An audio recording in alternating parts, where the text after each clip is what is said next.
Hello दोस्तों, reaction mechanism का lecture चल रहा था। मैंने पिछले लेक्चर पे आपको इंडक्टिव इफेक्ट पूरा कंप्लीट करा दिया था, जिसमें मैंने आपको बताया था कि इंडक्टिव इफेक्ट दो टाइप्स के होते थे। एक माइनस आई था, दूसरा प्लस आई था। उससे जुड़े हुए मैंने आपको वहाँ पर कार्बो एनायन, कार्बो कैटायन, एसिडिक स्ट्रेंथ और बेसिक स्ट्रेंथ, ये सारी चीज़ें मैंने आपको बताई थी। तो मैंने कहा था कि रिएक्शन मैकेनिज्म सबसे मेन यहाँ पर हम क्या करते हैं, चार इफेक्ट्स पढ़ते हैं, जिसमें कि एक इफेक्ट तो इंडक्टिव इफेक्ट कंप्लीट हो चुका था। और मैंने आपको एक बात बताई थी, हम जो भी इफेक्ट पढ़ रहे हैं वो कहाँ पर लगेगा। अब बताओगे जो कोवैलेंट बॉन्ड के इलेक्ट्रॉन होते हैं, क्योंकि ऑर्गेनिक कंपाउंड से, ऑर्गेनिक में आपको एक एटम किसी दूसरे एटम से मेनली आपको कोवैलेंट बॉन्ड से जुड़ा हुआ दिखता है। तो यहाँ पर कोवैलेंट बॉन्ड के ऊपर ही कुछ न कुछ हमें वहाँ पर देखने को मिलता है। तो वही सारी चीज़ें यहाँ पर हैं। तो हमने जो देखा था इंडक्टिव इफेक्ट, उसमें कोवैलेंट बॉन्ड के इलेक्ट्रॉनों के साथ, ठीक है, या तो देखा जा रहा था जो जिन एटम्स के बीच में बॉन्ड बना था, या तो इलेक्ट्रॉन्स की क्या करते अपनी तरफ खींच रहा था, या फिर अपने से दूर शिफ्ट करवा रहा था। ये दो चीज़ें वहाँ पर हो रही थी। अब सवाल आता है कि आज हम लोग यहाँ पर दूसरा इफेक्ट पढ़ने वाले हैं, नाम उसका हाइपर कॉन्जुगेशंस। तो सवाल ये आता है कि हाइपर कॉन्जुगेशंस में क्या हो रहा होगा। मैंने आपको बताया था कि आपका माइंड में ऐसा होना चाहिए, आपके अंदर एक इंटरेस्ट होना चाहिए। आखिर यहाँ पर चार इफेक्ट्स हमें पढ़ने हैं, सभी इफेक्ट में आखिर कोवैलेंट बॉन्ड का साथ क्या होगा वहाँ पर। तो यहाँ पर देखते हैं यहाँ पर क्या होने वाला है हाइपर कॉन्जुगेशंस में। तो आपको ये बताता है कि हाइपर कॉन्जुगेशन में एक्चुअली क्या हो जाता है। अल्फा कार्बन और अल्फा हाइड्रोजन के बीच का जो इलेक्ट्रॉन होता है, ठीक है, या फिर कह सकते हैं सिग्मा बॉन्ड का जो इलेक्ट्रॉन होगा अल्फा कार्बन अल्फा हाइड्रोजन के, उसको क्या किया जाता है, पाई बॉन्ड वाले कंपाउंड्स की तरफ, मतलब पाई बॉन्ड्स की तरफ शिफ्ट करने लगते हैं, या फिर कह सकते हैं कार्बोकैटायन की तरफ शिफ्ट करने लगते हैं, या फिर फ्री रेडिकल की तरफ उसको हम शिफ्ट करने लगते हैं। तो बताया गया यहाँ पर क्या होगा, यहाँ पर कोवैलेंट बॉन्ड के इलेक्ट्रॉनों के साथ कुछ बिहेवियर हो रहा है। वहां पर इलेक्ट्रॉन को क्या किया जाता, बॉन्ड को तोड़ा नहीं जा रहा था इंडक्टिव इफेक्ट में, या तो इलेक्ट्रॉन को शिफ्ट अपनी तरफ खींच लेते थे, अपने से दूर पुश कर देते थे। लेकिन यहां पर क्या हो रहा है कि बॉन्ड को तोड़ करके उस बॉन्ड के इलेक्ट्रॉन को किसी दूसरे तरफ वहां पर भेजा जा रहा है। ठीक है, बॉन्ड को तोड़ करके कौन से bond, alpha carbon alpha hydrogen के बॉन्ड को भेजा जा रहा है किसकी तरफ, आप बताओगे, पाई बॉन्ड्स की तरफ, कार्बोकैटायंस की तरफ, फ्री रेडिकल्स की तरफ। ठीक है, तो उसकी वजह से जो इफेक्ट वहां पर जनरेट होता है उसे हम क्या बोलते हैं, हाइपर कॉन्जुगेशंस कहते हैं। ठीक है, और हाइपर कॉन्जुगेशंस के बारे में कुछ थ्योरेटिकल प्रोसेस सुनते चलते हैं, फिर आकर के मैं आपको बताता हूँ कि अगर हमसे पूछा जाए हाइपर कॉन्जुगेशंस एक परमानेंट इफेक्ट है कि टेम्पररी, हम कहेंगे एक परमानेंट इफेक्ट होता है। हाइपर कॉन्जुगेशंस को एक और नाम से जानते हैं, कहते हैं नो बॉन्ड रेजोनेंस, या फिर इसको बेकर नाथन इफेक्ट के नाम से भी जाना जाता है। और सवाल आता है कि अभी हम एक इफेक्ट पढ़ के आ रहे हैं इंडक्टिव इफेक्ट्स, एक दूसरा इफेक्ट पढ़ने जा रहे हैं यहाँ पर हाइपर कॉन्जुगेशंस का इफेक्ट। अगर पूछा जाए क्या ये उससे पावरफुल में उससे ज़्यादा पावरफुल होता है या फिर कम होता है, तो बताया जाता है कि हाइपर कॉन्जुगेशन का जो इफेक्ट होता है वो इंडक्टिव इफेक्ट से ज़्यादा होता है। लेकिन एक और इफेक्ट आगे हम लोग पढ़ेंगे, मीजोमेरिक या फिर रेजोनेंस इफेक्ट, उससे कम पड़ता है। ठीक है, तो इंडक्टिव इफेक्ट से ये ज़्यादा होता है, लेकिन मीजोमेरिक इफेक्ट से कम होगा। फिर अगर हम बात करते हैं यहाँ पर कि हमसे ये पूछा जाए कि बताओ हाइपर कॉन्जुगेशंस कहाँ कहाँ पाया जाएगा, तो याद रखना ये तीन जगह मेनली पाया जाता है। वो कौन सा, आप बताओगे, एल्कीन, कार्बोकैटायन और कार्बेनायन, सॉरी फ्री रेडिकल। और हमसे अगर पूछा जाए क्या कार्बे एनायन में भी पाया जाएगा, तो आप बताओगे नहीं, हाइपर कॉन्जुगेशन कार्बे एनायन में नहीं पाया जाता। ठीक है, तो ऐसा कुछ यहाँ पर है, क्या होता है, कैसे होता है, वो सारी चीजें आकर यहाँ पर देखते हैं। ठीक है, चलिए देखते हैं क्या लिखते हैं यहाँ पर। नेक्स्ट जो हमारा इफेक्ट है हाइपर कॉन्जुगेशन का इफेक्ट। हाइपर कॉन्जुगेशन इफेक्ट, जिसको हम शॉर्ट में एच इफेक्ट भी कहते हैं, और यहां पर आपको ये कहता है कि कंप्लीट ट्रांसफर ऑफ इलेक्ट्रॉन, किसका electron, C H sigma bond towards किसकी तरफ, पाई बॉन्ड की तरफ कंप्लीट ट्रांसफर किया जा रहा है, या फिर कह रहे हैं पॉजिटिव चार्ज की तरफ कंप्लीट ट्रांसफर किया जा रहा है, या फिर फ्री इलेक्ट्रॉनों की तरफ कंप्लीट ट्रांसफर वहां पर किया जा रहा है। इसी को कहा जाता है यहाँ पर एच इफेक्ट। मतलब मैंने कहा था कोवैलेंट बॉन्ड के साथ कुछ ना कुछ तो किया ही जाएगा, और उस कुछ ना कुछ में क्या किया जा रहा है, अब देख रहे हैं वहां पर अल्फा कार्बन अल्फा हाइड्रोजन के इलेक्ट्रॉन को पाई बॉन्ड्स की तरफ, पॉजिटिव चार्ज की तरफ या फ्री इलेक्ट्रॉन्स की तरफ भेजा जा रहा है। तो इलेक्ट्रॉन को ही तो भेजा जा रहा है कोवैलेंट बॉन्ड के। तो ये सारी चीजें कहा गया, it is also called no bond resonance. कैसे, अभी मैं आपको दिखाऊंगा वहां पर, अभी थ्योरेटिकल वाले पोर्शन देख रहे हैं। इसको बेकर नाथन इफेक्ट के नाम से भी जाना जाता है। और बताया गया ये परमानेंट की टेम्पररी, बताओगे परमानेंट। और जो हम इंडक्टिव इफेक्ट पढ़ के आ रहे हैं वो भी कैसा था, वो भी परमानेंट इफेक्ट ही था। ठीक है, फिर आपको यहां पर कहता है it is stronger than inductive effects. कहता है भाई इस बात का ध्यान रहे, ये इंडक्टिव इफेक्ट से ज्यादा स्ट्रॉन्ग होता है, stronger than inductive effect H. लेकिन यहां पर कहते हैं H effect is weaker then mesomeric या फिर रेजोनेंस। रेजोनेंस से वीक होता है, लेकिन अगर बात करते हैं इंडक्टिव से थोड़ा ज्यादा पावरफुल होता है। फिर आपको यहाँ पर बताया कॉन्सेप्ट ऑफ एच इफेक्ट की बात करते हैं तो अप्लीकेबल फॉर किस लिए अप्लीकेबल होगा, ये एल्कीन में पाया जाएगा, कार्बोकेटायन में पाया जाएगा और फ्री रेडिकल में पाया जाएगा। तो सवाल ये आता है, क्या आज के बाद कोई भी एल्कीन हमें दिख जाए, कोई कार्बोकेटायन दिख जाए, कोई फ्री रेडिकल दिख जाए, हम तुरंत के तुरंत कह देंगे भाई ये तो हाइपर कॉन्जुगेशन देगा? क्या ऐसा है कुछ? नहीं। हाइपर कॉन्जुगेशन के लिए कंडीशंस होती है। पाया तीन जगह ही ज्यादा है, एल्कीन, कार्बोकेटायन, फ्री रेडिकल, लेकिन हर एक एल्कीन, हर एक कार्बोकेटायन, हर एक फ्री रेडिकल हाइपर कॉन्जुगेशन देगा ही, ऐसा नहीं कह सकते। क्योंकि इसकी कंडीशन ये होनी चाहिए कि अगर आपका जो भी एल्कीन है, जो कार्बोकेटायन, जो भी फ्री रेडिकल है, उसके पास एटलीस्ट 1 अल्फा एच तो होना ही चाहिए, कम से कम एक अल्फा एच वहां पर होना चाहिए। क्योंकि आपको मैंने बताया था कि क्या होने वाला है यहाँ पर, अल्फा कार्बन, अल्फा हाइड्रोजन के इलेक्ट्रॉन को ही तो ट्रांसफर किया जा रहा है। अगर वो रहे ही ना तो कहाँ से ट्रांसफर किया जाएगा? इसलिए बताया कि एल्कीन के रेस्पेक्ट में कम से कम एक अल्फा एच, ज़्यादा से ज़्यादा जितना होगा उतनी अच्छी बात है। और कार्बोकेटायन के रेस्पेक्ट में वही सेम चीज़ कहा जा रहा है कि कम से कम एक, ज़्यादा से ज़्यादा जितना भी होगा, ऐसे फ्री रेडिकल में भी होता है। तो ये है कंडीशंस हाइपर कॉन्जुगेशंस की। अगर हाइपर कॉन्जुगेशन आप कराना चाहते हो तो आपको एल्कीन, कार्बोकेटायन, फ्री रेडिकल के रेस्पेक्ट में अल्फा एच होना जरूरी है। तो चलिए यहाँ पर अगर मैं बात करूँ, यहाँ पर कंडीशन हर किसी को पता होना चाहिए, अल्फा एच का होना जरूरी है। चलिए, जैसे सबसे पहले एल्कीन, फिर इसका यहाँ पर मैं आपको हाइपर कॉन्जुगेटिंग स्ट्रक्चर्स भी बना के दिखाऊंगा। कहा गया एच इफेक्ट इन एल्कीन की बात करते हैं, क्योंकि मैंने कहा एल्कीन में भी पाया जाता है। कह रहे if there is a CH sigma bond and pi bonds are in conjugations then there will be H effect. मतलब पाई बॉन्ड के रेस्पेक्ट, इस लाइन का मतलब ये हो जाता है पाई बॉन्ड के रेस्पेक्ट में CH सिग्मा बॉन्ड होना चाहिए, ठीक है। और पाई बॉन्ड से और कॉन्जुगेशन होगा, आप बताओगे अल्फा कार्बन, ये अल्फा हाइड्रोजन होगा। अगर वहां पर है CH sigma bond pi bond के रेस्पेक्ट में, मतलब जो पाई बॉन्ड से जुड़ा हुआ जो पहला कार्बन है वहां पर आपको अल्फा एच दिखना चाहिए, तो आप बताओगे वहां पर कहेंगे हाइपर कॉन्जुगेशन होगा। फिर कहा गया कार्बन विच इज अटैच्ड, ऐसा कार्बन जो attach to doubly bonded carbon is called as alpha carbon and H attach to alpha carbon is called alpha H. कहा गया डबली बॉन्डेड कार्बन से जो H जुड़ा होता है उसको अल्फा एच कहते हैं। डबली बॉन्डेड कार्बन से जो कार्बन जुड़ा होता है उसको अल्फा कार्बन, और उससे जुड़े हुए जो हाइड्रोजन होते हैं वो सब अल्फा हाइड्रोजन। ये सारी चीज़ें मैंने आपको पहले ही बताई थी, जब ऑर्गेनिक स्टार्ट हुआ तो शुरू में ही मैंने आपको बताया था कि alpha carbon, alpha hydrogen, primary, secondary, tertiary, सारी चीज़ें आपको बताई थी। चलो यहाँ पर और देखते हैं क्या लिखता है। आपको कहता है number of alpha H increases the hyper conjugation structure increases. अगर नंबर ऑफ अल्फा एच बढ़ता जाएगा तो हाइपर कॉन्जुगेटिंग स्ट्रक्चर्स भी क्या हो जाएंगे, बढ़ते चले जाएंगे। जैसे कि मैं आपको यहाँ पर दिखा रहा हूँ, देखो अगर आपको यहाँ पर दिख रहा है तो क्या होगा, देखो ये कौन है, अब बताओ, ये तो एक एल्कीन है ना, CH+1 और इससे एक कार्बन जुड़ा है, इसको हम क्या बोलेंगे, अल्फा कार्बन। अब देखना होता क्या, यहां पर आपको बताया कि आपके पास alpha hydrogen, alpha hydrogen, alpha, 3 alpha hydrogen. तो अब बात आती है यहां पर क्या हो जाएगा, कार्बन और कार्बन के बीच का जो पाई बॉन्ड है ये डिसोसिएट होगा, और डिसोसिएट होकर के यहाँ पर माइनस लाएगा और ये प्लस लाएगा। और इस बात का हमेशा ध्यान रखना, अगर कहीं पर कोई पड़ोसी वाला एटम, बगल वाला एटम कोई चार्ज लेके बैठा है तो अपने बगल वाले एटम को डिस्टर्ब करके रखेगा जब तक वो उससे बॉन्ड ना बना ले।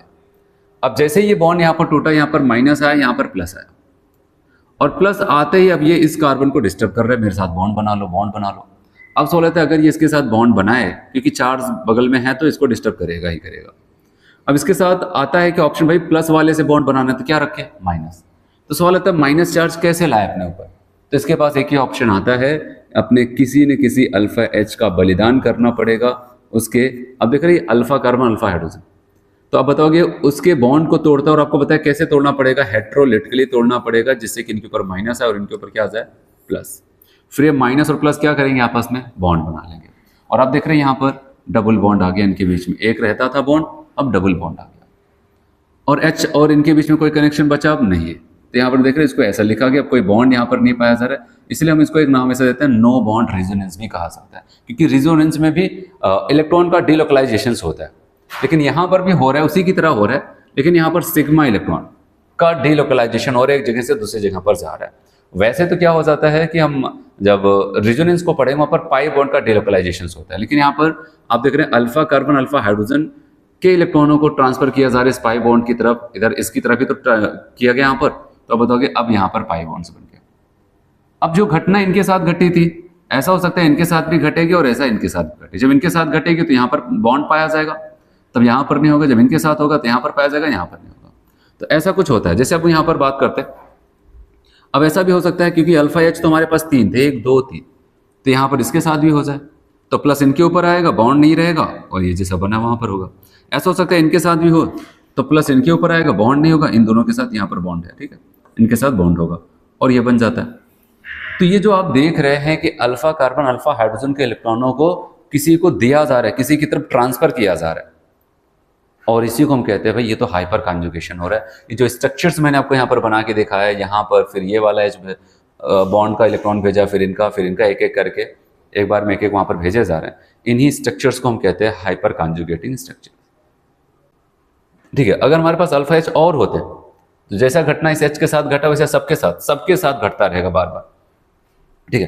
तो ऐसा कुछ यहाँ पर होता है, इसी को कहते हैं हम हाइपर कॉन्जुगेटिंग स्ट्रक्चर्स। चलो ये तो एल्कीन में देखा। अब वही अगर बात करते हैं कार्बोकेटायन में, तो कार्बोकेटायन में कैसे होगा देखो, आते हैं यहाँ पर, कहते हैं एच इफेक्ट इन कार्बोकेटायन। कार्बोकेटायन में भी सब सेम वही चीजें होनी चाहिए। कार्बोकेटायन मतलब कार्बन के ऊपर जहां पर प्लस चार्ज है उसको हम ग्रुप मानेंगे, उससे जुड़ा हुआ जो पहला कार्बन होगा अल्फा कार्बन, और उसके पास कम से कम एटलीस्ट 1 अल्फा एच तो होनी चाहिए अगर हाइपर कॉन्जुगेशन वो कराना चाहता है, ठीक है। तो वही आपको बताने जा रहे हैं, if there is C H sigma bond, carbon hydrogen का sigma bond and positive charge are in conjugations, ठीक है। कहा गया carbon which is attached to positively charged carbon as alpha carbon, कह रहे जो पॉजिटिवली चार्ज कार्बन से जुड़ा हुआ कार्बन उसको अल्फा कार्बन कहते हैं, and H which is attached to alpha carbon is called alpha hydrogen. So if number of alpha hydrogen is more then there will be more number of hyperconjugated structure. ये तो आपको देख रहे हैं भाई, जितना ज्यादा अल्फा एच होगा उतना ज्यादा क्या कर जाता है, सभी के बॉन्ड के इलेक्ट्रॉन जो होंगे वो क्या हो जाएगा, कार्बोकेटायन, एल्कीन, मतलब पाई बॉन्ड्स और फिर एल्किल की तरफ भेजे जाएंगे। ज़्यादा से ज़्यादा है तो ज़्यादा बार भेजा जाएगा, सबका वहाँ पर होगा। जैसे अब कार्बोकेटायन के केस में भी अगर हम इसका हाइपर कॉन्जुगेटिंग स्ट्रक्चर्स देखें तो क्या होगा, यहाँ पर आप देखो यही सेम चीज़ इस बार आप देख रहे हैं कार्बोकेटायन है, इसको हम कहेंगे भाई तुमको एक मैं ग्रुप मान लेता हूँ और इनसे जुड़ा हुआ पहला कार्बन अल्फा कार्बन, और अल्फा कार्बन के पास आप देख रहे हैं अल्फा हाइड्रोजन है और ये एक सिग्मा बॉन्ड से जुड़े हैं एक इलेक्ट्रॉन की शेयरिंग से। अब मैंने कहा फिर से वही सेम चीज देखिए, कार्बोकेटायन है तो भाई प्लस चार्ज लेके बैठे तो इसको डिस्टर्ब करता रहेगा जब तक बॉन्ड ना बना ले। तो अब यहाँ पर क्या होगा कि इसको जरूरी, आपको पता है कि इसके साथ बॉन्ड बनाने के लिए इसको माइनस चार्ज लाना पड़ेगा। अब यहाँ पर क्या करेगा, यही तो करेगा भाई, अपने एक अल्फा एच को तोड़ देगा और इलेक्ट्रॉन अपनी तरफ तोड़ेगा, क्योंकि मैंने आपको बताया था होमोलिटिक हेटेरोलिटिक फिजन क्या होता है, तो यहाँ पर माइनस आएगा और यहाँ पर प्लस आ जाता है, फिर ये माइनस और प्लस बॉन्ड बना लेते हैं। आप देख रहे हैं दोनों के बीच में बॉन्ड दिख रहा है और H प्लस यहाँ पर अकेला दिख रहा है। फिर वही सेम चीज जो इनके साथ हुआ इनके साथ भी होगा और आगे चल के इनके साथ भी होगा, तो ऐसा चलता रहेगा, फिर इनके साथ ऐसा घूमता रहेगा। तो ये सारी चीजें वहां पर होती है, उसी को हम कहते हैं भाई यहाँ पर हाइपर कॉन्जुगेशन हो रहा है। समझ में? चलो अगला जो मैंने आपको बताया, यहाँ पर अगर हम फ्री रेडिकल की बात करें तो फ्री रेडिकल के केस में भी सेम वही चीज होगा, और यहाँ पर भी याद रखना है आपको कि यहाँ पर हाइपर कॉन्जुगेशन होने के लिए अल्फा एच का होना जरूरी, किसके रिस्पेक्ट में, फ्री रेडिकल के लिए। कह रहे H effect in free radical if there are C H sigma bond and free electron are in conjugations then there will be H effect. तो वहां पर क्या होगा, एच इफेक्ट आपको देखने को मिलेगा। ठीक है, तो फिर कह रहा है कि carbon which is attach to carbon having unpaired electron is called as alpha carbon and H attach to alpha carbon is called alpha H. वही कह रहे हैं आपको, वही सारी चीज बार बार कह रहा है कि भाई ग्रुप से जुड़ा हुआ कार्बन, पहला कार्बन जो होगा अल्फा होगा, उससे जुड़े हुए एच अल्फा एच हो जाते हैं। चलो फ्री रेडिकल में कैसे होता होगा इसको देखते हैं, यहां पर समझते हैं। ठीक है, यहां पर देखो, पहले सबसे पहले यहां पर आपको देखनी रहा, मैं आपको यहां पर देखो, ये जो CH2 है इसके ऊपर फ्री रेडिकल, एक एक्स्ट्रा इलेक्ट्रॉन था, ऑड इलेक्ट्रॉन, इसको कहेंगे भाई ये तुम्हारा फ्री रेडिकल है। और मैंने कहा कि इसी को हम ग्रुप मान लेते हैं। क्या मान लेते हैं, यहाँ पर एक ग्रुप मान लेते हैं। ग्रुप से जुड़ा हुआ जो पहला कार्बन आपका ये अल्फा कार्बन कहलाएगा, है कि? अब देखना यहां पर मैंने कहा कि चार्ज लेके बैठा हो, फ्री रेडिकल लेके बैठा हो, ये डिस्टर्ब कर देता है पड़ोसी को, कहते हैं बॉन्ड बनाओ बॉन्ड बनाओ। सवाल आता है ये इसके साथ बॉन्ड कैसे बनाएगा, प्लस चार्ज लाए कि माइनस चार्ज लाए? अब बताओगे नहीं, फ्री रेडिकल से बॉन्ड बनाना है, ना तो प्लस चार्ज ना तो माइनस चार्ज, क्या लाना पड़ेगा वहां पर, अब बताओगे भाई वहां पर तो आपको होमोलिटिकली टूटना पड़ेगा और यहाँ पर होमोलिटिकली वो ऐसे टूटेगा, ये अपने हिस्से का इलेक्ट्रॉन लेके जाएंगे और ये अपने। अब ये नहीं कहना कि हमें होमोलिटिकली हेटेरोलिटिकली नहीं पता है, क्योंकि रिएक्शन मैकेनिज्म के शुरू में ही मैंने आपको बताया। और जैसे ही यहाँ पर इनका बॉन्ड ऐसा हेटेरोलिटिकली होमोलिटिकली टूटा, इनके ऊपर फ्री रेडिकल आएगा, ये फ्री रेडिकल बॉन्ड बना लेंगे।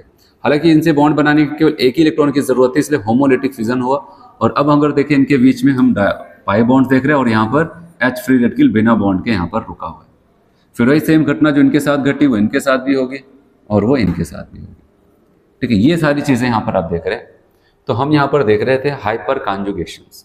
ठीक है, और मैंने कहा था हाइपर कॉन्जुगेशंस में क्या था, कार्बन हाइड्रोजन के जो इलेक्ट्रॉन्स होंगे, कौन से carbon hydrogen, alpha carbon alpha hydrogen के जो इलेक्ट्रॉन्स होंगे उनको कंप्लीटली ट्रांसफर कर दिया जाता है पाई बॉन्ड वाले की तरफ। ठीक है, कार्बोकेटाइंस की तरफ, फ्री रेडिकल्स की तरफ कंप्लीट ट्रांसफर कर दिया जा रहा है और इसी को हम कहते हैं यहाँ पर हाइपर कॉन्जुगेशंस। ठीक है, मैंने कहा कोवैलेंट बॉन्ड के साथ कुछ ना कुछ व्यवहार देखा जा रहा है यहाँ पर, तो अपने यहाँ पर इनका व्यवहार देखो। देखो सबसे मेन आपसे ये सब स्ट्रक्चर वगैरह पूछेगा नहीं, बस आपसे यही पूछते हैं अभी तक ज़्यादातर जो क्वेश्चन। देखो स्टेबिलिटी के बारे में आएगा, ये स्टेबिलिटी बढ़ाएगा कि घटाएगा। ठीक है, इनका जब हम लोग आगे यूज़ करेंगे। और इसके अलावा अगर hyper conjugation, particular hyper conjugation का क्वेश्चन बनता है तो आपसे ऐसा पूछा गया है अभी तक कि कौन हाइपर कंजुगेशन देगा और कौन हाइपर कंजुगेशन नहीं देता है, तो ये सबसे मेन वहाँ पर रहता है। तो चलो मैं आपको बताता हूँ यहाँ पर कि हमें क्या करना है। अगर मैं आपको कह दूँ कि मैं कुछ एग्जाम्पल्स यहाँ पर बताता हूँ आपको।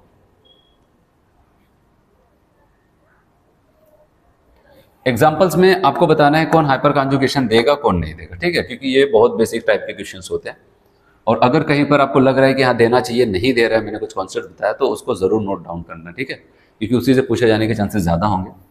चलो अब मैं आपको कुछ एग्जाम्पल दे रहा हूँ, हमें देखना है हाइपर कॉन्जुगेशन होगा कि नहीं। पहले ये बताओ हम हाइपर कॉन्जुगेशन को कैसे पहचानेंगे, कहाँ कहाँ देते हैं, एल्कीन, कार्बोकेटाइन, फ्री रेडिकल और अल्फा एच का होना ज़रूरी है। ऐसा होगा तभी वहाँ पर कुछ हो पाएगा।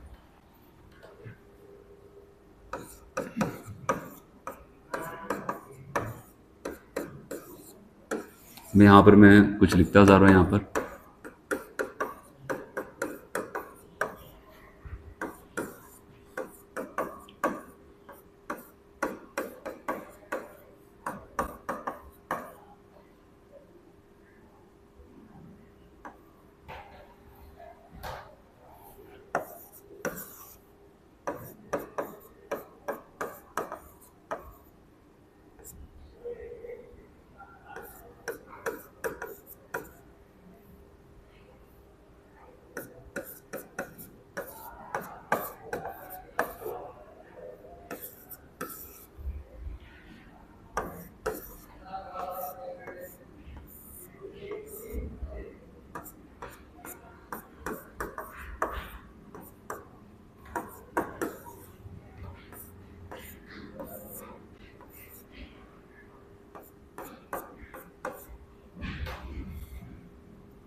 ठीक है, तो आप देखते रहे यहाँ पर कहाँ पर आपके हिसाब से हो सकता है, कहाँ पर नहीं होगा।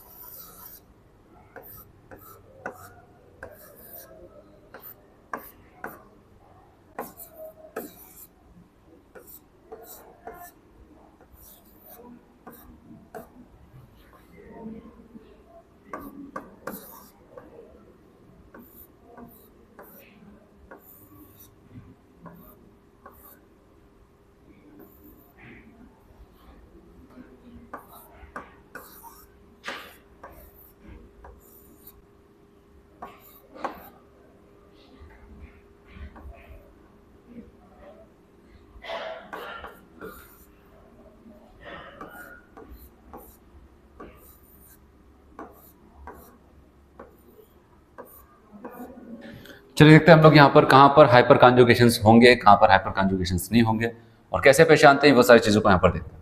चलिए सबसे पहले अगर हम बात करते हैं यहाँ पर फर्स्ट जो मैंने आपको बताया हाइपर कॉन्जुगेशन होगा कि आपने कहा कि यहाँ पर सबसे पहले कार्बोकेटायन दिखा, हमें पता है 3 ही जगह पाए जाते हैं।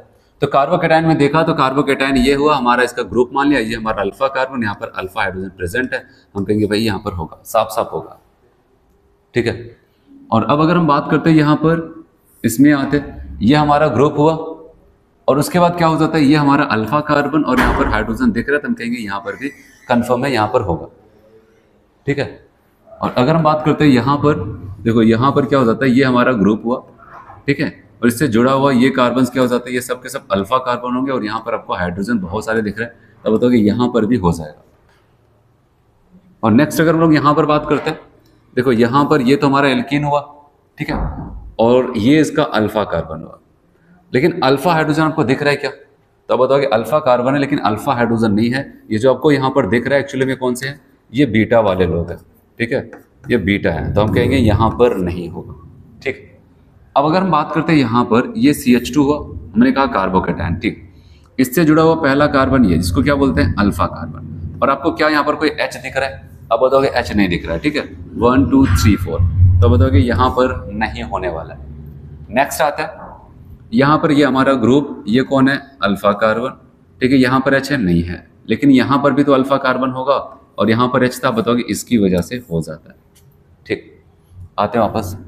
चलो अगर बेंजीन के केस में बात करते हैं, तो आप बताओगे ये रहा हमारे एक एल्केन मान लेते हैं, इससे जुड़ा हुआ अल्फा कार्बन है, यहाँ पर तो एक H है, इधर भी देखेंगे H है, ठीक है, क्या ये देगा, तो याद रखना ये नहीं देगा।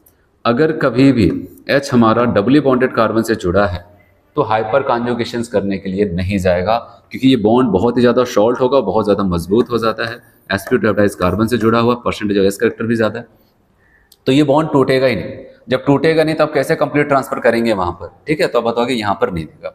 अच्छा यहाँ पर पूछे तो अब बताओ, अगर इसको मैं ग्रुप मान लेता हूँ, क्योंकि जिन दो एटम्स के बीच में पाई बॉन्ड्स प्रेजेंट, उसको एक ग्रुप मान लेता है, उससे जुड़ा हुआ पहला कार्बन ये पहला, तो हम क्या करते हैं, यहाँ पर आपको दिख रहा है H है, क्योंकि दो बॉन्ड दिख रहा है, दो नहीं दिख रहा है, ऐसे यहाँ पर H है, ठीक है जी, तो बताओगे यहाँ पर क्या हो जाता है, पाया जाएगा।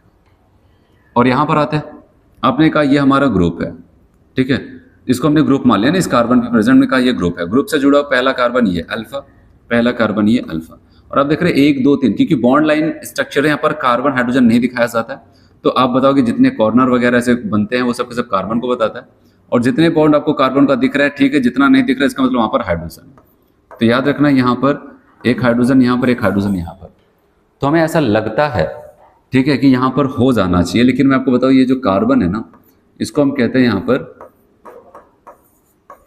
ब्रीज हेड कार्बन, क्या बोलते हैं इसको, ब्रीज हेड कार्बन।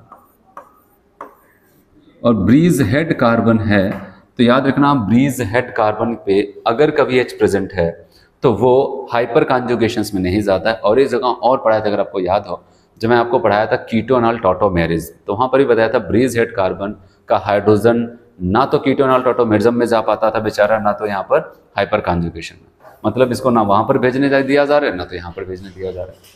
आपको बताया था अगर ये बॉन्ड टूटेगा तो आपको पता है यहाँ पर स्ट्रेन बहुत ज़्यादा खिंचाव बढ़ जाएगा, और खिंचाव बढ़ेगा तो ये पूरा कंपाउंड हमारा अनस्टेबल हो जाएगा, जिस चक्कर में, क्योंकि आपको देख रहे हैं ये 3 कार्बन चेन को पकड़ के रखा है, अगर इस परिस्थिति में अगर टूटा तो यहाँ पर बहुत ज़्यादा खिंचाव बढ़ेगा, और जिसकी वजह से आप याद रखना कि ये बहुत अनस्टेबल हो जाएगा। इसीलिए हमें यहाँ पर जो H दिख तो रहे हैं, लेकिन ये हाइपर कॉन्जुगेशंस में नहीं जाएंगे, तो ये इंपॉर्टेंट है, नीट में पूछा गया था क्वेश्चन, याद रखना। फिर सवाल आता है यहाँ पर, इस बार फ्रेड के लिए यहाँ पर रख दिया गया, तो आप बताओगे इनसे जुड़ा हुआ है तो ये अल्फा कार्बन होंगे और ये अल्फा कार्बन होगा। यहाँ पर एक H है, लेकिन अभी अभी हमने समझा कि भाई ये ब्रीज हेड वाले कार्बन पे जो H होता है उसको हम हाइपर कॉन्जुगेशंस में नहीं भेजते हैं। तो कहा गया तो क्या नहीं होगा, नहीं, बताओ कि एक उम्मीद और बची है, क्योंकि यहाँ पर भी इसको भी अल्फा H कहेंगे, अल्फा कार्बन कहेंगे, और यहाँ पर 2 H होगा, क्योंकि इस कार्बन के 2 ही बॉन्ड दिख रहे थे, 2 नहीं, इसका मतलब वहाँ पर H है। अब सोचता है यहाँ पर ये हमारा ग्रुप हुआ, ये अल्फा कार्बन, H जाएगा नहीं, ब्रीज हेड, और ये अल्फा कार्बन, और अब बताओगे यहाँ पर आपको चारों बॉन्ड दिख रहे हैं, इसका मतलब यहाँ पर मेथाइल ग्रुप लगे दो, तो बताओगे अब अल्फा H यहाँ पर बचा नहीं, तो नहीं होगा। तो ऐसा कुछ यहाँ पर होता है। तो आपसे इस टाइप के क्वेश्चंस पूछे जा चुके हैं, ठीक है। देखो हाइपर कॉन्जुगेशन की स्टेबिलिटी का कुछ कॉन्सेप्ट होगा जो कि हमेशा वो तो पूरे ऑर्गेनिक में लगता रहेगा, लेकिन अब पर्टिकुलर कौन हाइपर कॉन्जुगेशंस देगा कि नहीं देगा, इस टाइप के क्वेश्चंस पूछे जा चुके हैं। तो आप ये प्रैक्टिस रहेगी तब बता सकते हैं। वहाँ पर मैंने कहा एटलीस्ट 1 अल्फा H होना चाहिए, ठीक है, लेकिन वहाँ पर भी बताया अगर डबली बॉन्डेड कार्बन से जुड़ा हुआ H है तो वो भी हाइपर कॉन्जुगेशंस में नहीं जाएगा, और ब्रीज हेड कार्बन के ऊपर H है तो वो भी हाइपर कॉन्जुगेशंस में नहीं जाता। तो ये दो पॉइंट आपको याद रखना, ये सब हर किसी को आएगा, ठीक है, अगर उसने पढ़ा है तो उसको इतना तो याद आ ही जाएगा, ये एल्कीन रहा, अल्फा H है, हो जाएगा। लेकिन ऐसे पॉइंट्स आते हैं तो वहाँ पर भी आपको करना है, ये बहुत ज़रूरी है, ठीक, तो इसको नोट करना आप लोग। मिटाएं इसको।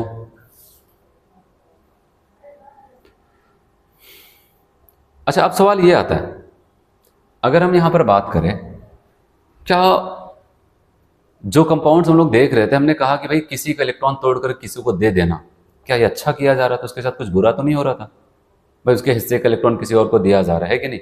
अल्फा कार्बन अल्फा हाइड्रोजन के इलेक्ट्रॉन को ट्रांसफर कर दिया जा रहा है पाई बॉन्ड्स वाले की तरफ, ठीक है, फ्री रेडिकल्स की तरफ, कार्बोकेटायंस की तरफ। तो कहीं उसको नुकसान तो नहीं हो रहा है? ये तो होता है अगर आपका सामान किसी और को पकड़ा दिया जाए, किसी और को दे दिया जाए, तो एक पल के लिए हमें बुरा लगता है। तो सवाल है क्या यहाँ पर भी उनको बुरा लगता होगा? तो यहाँ पर ऐसा कुछ नहीं है, ठीक है। यहाँ पर ये जो प्रोसेस किया जा रहा है ना, हाइपर कॉन्जुगेशन, एक्चुअली में एल्कीन कार्बोकेटायन और फ्री रेडिकल की स्टेबिलिटी को बढ़ाने के लिए ही किया जा रहा है, ठीक है। तो ऐसा कुछ यहाँ पर हो रहा है। अब अगर बात करते हैं कैसी स्टेबिलिटी कैसे बढ़ा रहे हैं, अब मैं थोड़ा सा पीछे आपको फिर से लेके चलता हूँ। यहाँ पर जैसे कार्बोकेटायन वाला ही दिखाता हूँ आपको। देखो, स्टेबिलिटी का मतलब आपको ये होना चाहिए कि वो जल्दी किसी से रिएक्शंस ना करे, ठीक है, जल्दी किसी से रिएक्शंस ना करे।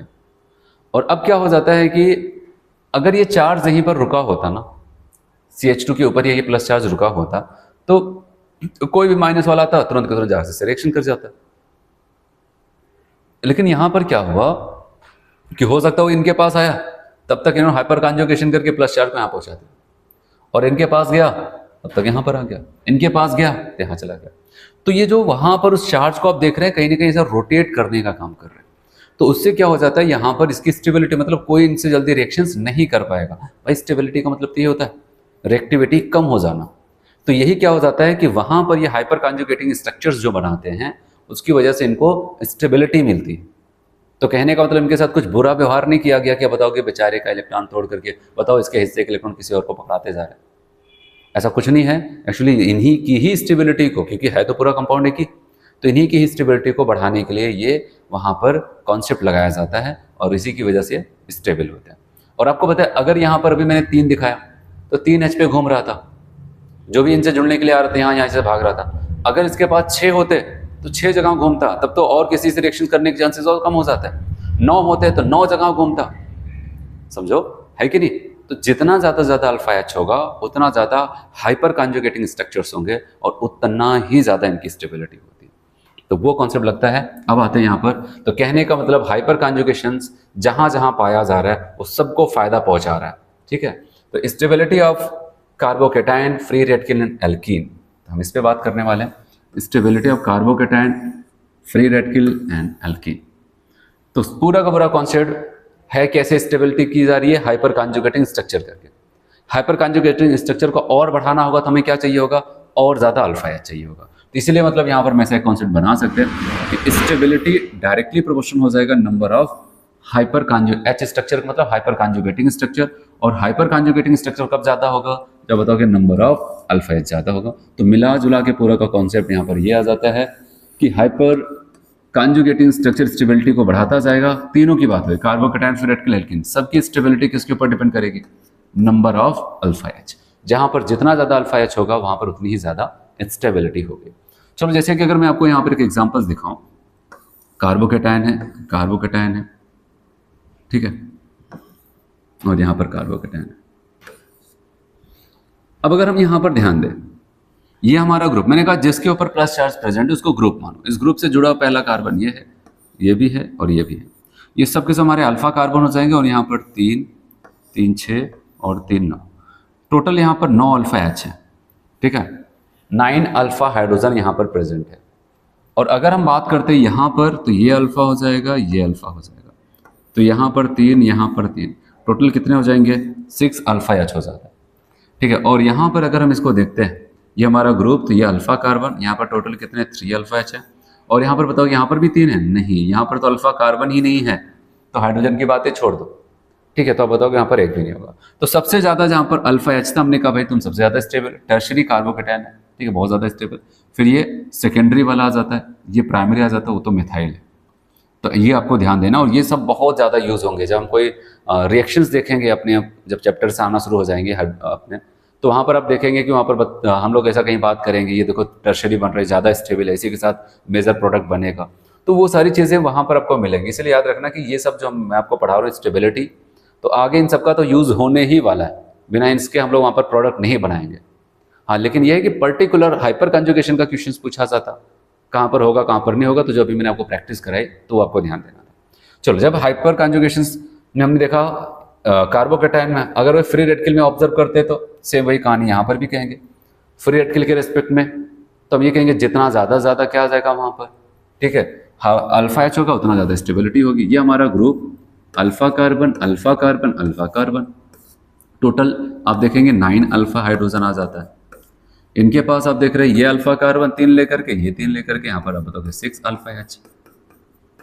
और इनके पास आते हैं तब बताओगे भाई यहाँ पर अल्फा, यहाँ पर 3, बताओगे 3 अल्फा हाइड्रोजन, और यहाँ पर क्या हो जाएगा 0, ऐसा कुछ हो जाता है। यहाँ पर क्या आ जाता है 0 आ जाता है। तो अब बताओगे यहाँ पर सबसे ज़्यादा ये, फिर ये, फिर ये, फिर ये। क्यों? क्योंकि अल्फा एच ज़्यादा था, ज़्यादा हाइपर कॉन्जुगेटिंग स्ट्रक्चर्स बनेंगे, ज़्यादा लोगों पे यहाँ पर फ्री रेडिकल अपने कंपाउंड्स में घुमाता रहेगा, और यहीं पर पड़ा रहता, कहीं नहीं जाता, तो कोई भी आकर के इसे रिएक्शंस कर सकता। तो ये सारी चीज़ें थी। अब आते हैं यहाँ पर, तो पूरा अल्फा एच का ही खेल है यहाँ पर अगर स्टेबिलिटी को देखते हैं हाइपर कॉन्जुगेशन से। अब आता है स्टेबिलिटी ऑफ एल्कीन। एल्कीन में अगर हम लोग देखें तो यहाँ पर मैंने कुछ लोगों को ऐसा लिख दिया, जैसे यहाँ पर ये हमारा एल्कीन, ऐसा नहीं कि इसको कहेंगे यहाँ पर कहेंगे, ये दो लोगों के बीच में है तो इन दोनों को मिलाकर हम कहेंगे ये हमारा ग्रुप हुआ जिसके पास डबल बॉन्ड पाया जा रहा है, हमारा एल्कीन। अब इनसे जुड़ा हुआ डायरेक्टली ये कार्बन, ये कार्बन, ये कार्बन, ये कार्बन, इन सबको अल्फा कहेंगे, ये भी अल्फा, ये भी, क्योंकि ग्रुप ये है, ग्रुप से जुड़ा पहला कार्बन पहला कार्बन पहला, ये अल्फा है। अगर अल्फा है तो एक अल्फा कार्बन तो आप देख रहे हैं 3 हाइड्रोजन लेकर के बैठा है, तो 4 में कितना आ जाएगा 12, 12 अल्फा हाइड्रोजन यहाँ पर आ जाएगा, 12 अल्फा एच आ जाता है। और इनके पास आते हैं तो अब बताओगे यहाँ पर क्या हो जाता है कि ये हमारा ग्रुप, ये alpha carbon alpha carbon alpha carbon, total आप देखेंगे कहेंगे भाई यहाँ पर तुम्हें 9 अल्फा हाइड्रोजन ही देखने को मिल रहा है। और इनके पास आते हैं तो अब बताओ कि भाई ये ग्रुप, क्या इनको भी काउंट करेंगे बताओ? नहीं, ये तो इनके ग्रुप का ही तो एच है, हम अल्फा वाला देखते हैं, अल्फा वाला नहीं। इनसे अगर कोई कार्बन जुड़ता उसमें एच होता तब उसको अल्फा एच कहते हैं ना। तो अब बताओ हाँ, यहाँ पर इनसे जुड़े हुए अल्फा एच है, अल्फा कार्बन है, टोटल बताओगे 6 अल्फा एच यहाँ पर आ जाता है। और उसके बाद यहाँ पर आते हैं तो यहाँ पर क्या हो जाएगा, ये रहा, और यहाँ पर ये अल्फा कार्बन अल्फा कार्बन, तो टोटल क्या हो जाएगा यहाँ पर 3 3 6, 6 अल्फा एच यहाँ पर आ जाता है। और यहाँ पर अगर हम बात करते हैं ये अल्फा कार्बन अल्फा कार्बन, 3 3 6, अब बताओगे 6 अल्फा एच, ठीक है। और यहाँ पर आते हैं तो बताओ ये हमारा ग्रुप हुआ और ये अल्फा कार्बन, अब बताओगे 3 अल्फा हाइड्रोजन आ जाते हैं, ऐसा कुछ हो जाता है। और यहाँ पर आते हैं तो अब बताओगे यहाँ पर एक भी नहीं होगा, क्यों?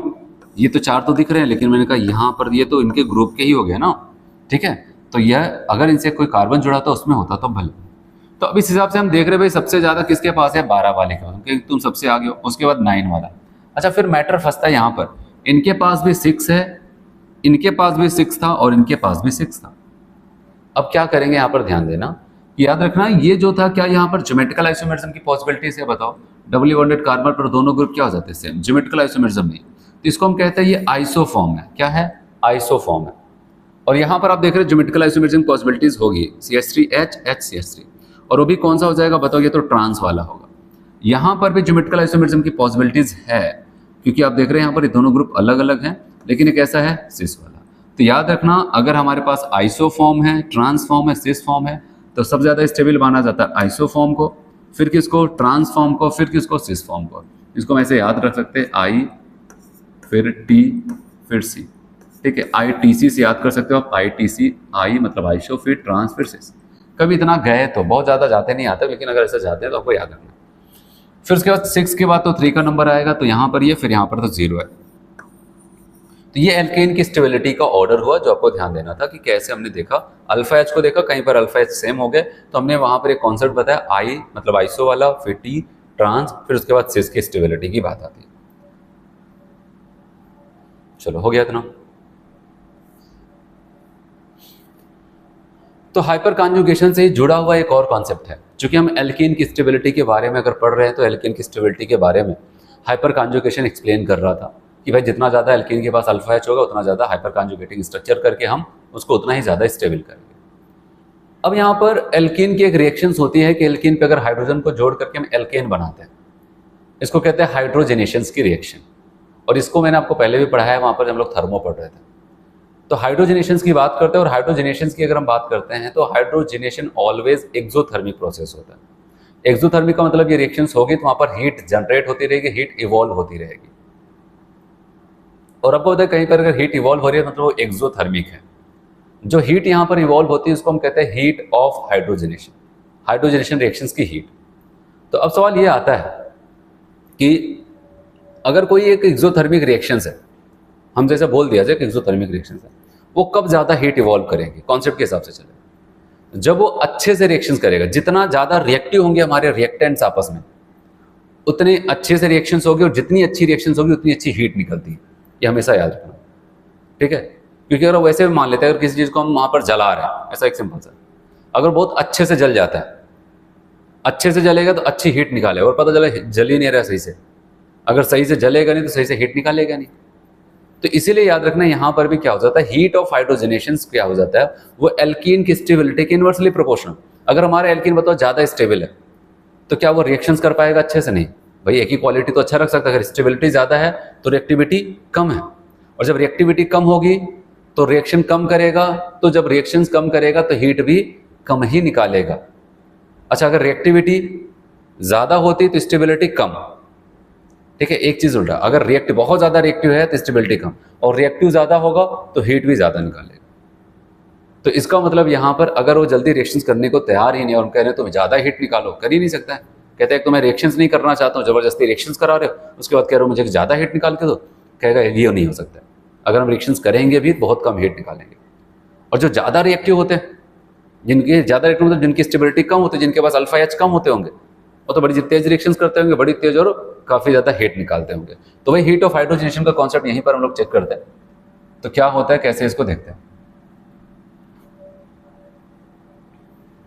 The concept of heat of hydrogenation आपको कहता है heat evolve when any unsaturated hydrocarbon is hydrogenated is called heat of hydrogenation.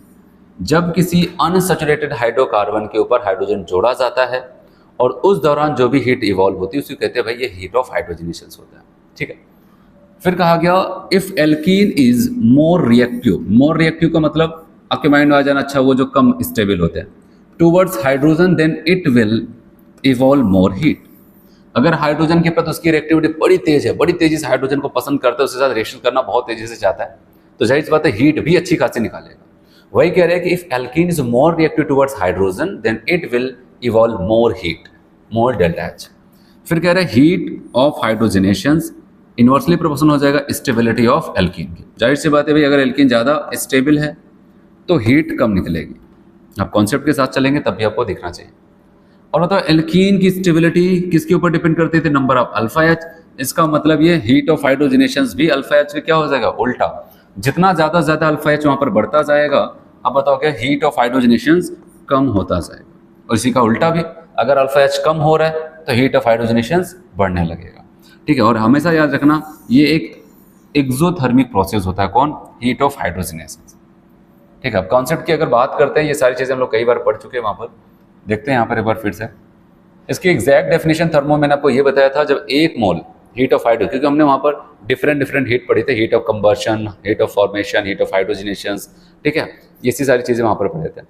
तो इसकी डेफिनेशन के हिसाब से अगर बोला जाए हीट ऑफ हाइड्रोजनेशन क्या होता है, तो कहता है जब एक मोल अनसैचुरेटेड ऑर्गेनिक कंपाउंड्स को हाइड्रोजन जोड़ करके फुल्ली सैचुरेटेड ऑर्गेनिक कंपाउंड्स बनाया जाता है, उस दौरान जितनी भी हीट इवॉल्व होती है उसको कहते हैं वो उसका हीट ऑफ हाइड्रोजनेशन है, ठीक है।